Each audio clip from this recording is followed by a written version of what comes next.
tutmadım. Sadece seni doğrudan sevdim. Geceler sübhe kadar yazırdı dünya susanda.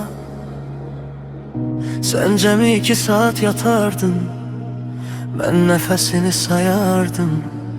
Seher seni oyadardım, bitirərəm diye korkardım. Sen yuxulu gülümseyerdin, buradayım gitme. Bana senin elin yeterdi, başka hiç neyi istemezdim. Seni koruyurdum, bu dünyada kalan son yaxşılıq kimi. Hiç vaxt terk etmərəm deyirdin. Ben ise çok derinden inandım. Sana balaca feyam deyirdim, seyf olduğun, çığ ışık olduğun üçün. Sende beden yok, yorulmuş bir ruh görürdüm. Geçmişini bilirdim, ağrını bilirdim, sözleri gizlətmədim. Sert danıştım seni yaralamak üçün, yok bir daha özünü itirmeyesen diye. Ben seni bedenden yok ruhdan sevdim.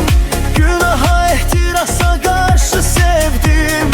İstediğim yüreği seçesen, sen ise bir geceni seçtin. Karşımda ruhumu açık tutmuştum. Sen ise geçip gittin köhne karanlığa.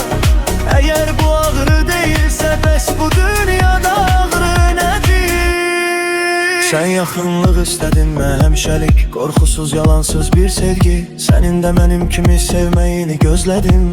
Sen ise gözlemekten yoruldun, o yazdı ve sansındın. Bana söz, ona beden verdin. 2 hayat yaşadım eyni yanda. Ben istedikçe sen yüzeyirdim. Kör görana seni yalvardım, eşidirsen ağlamadım, ruhumla xahiş ettim. Sonunu bilirdim, bu bıçağın ara vuracağını görürdüm.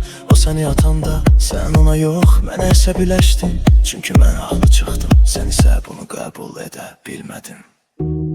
Ben seni uşaq kimi sevdim, hesapsız oyunsuz saflıqla. Məni çağırırdın, gel apar məni. İndi ise sanki hiç olmamışım. Yolu keçəndə zəng edirdim, mənə vacib idi sağ salamat olmağın. İndi geceleri tek geçirirəm, heç kim soruşmur necəsən.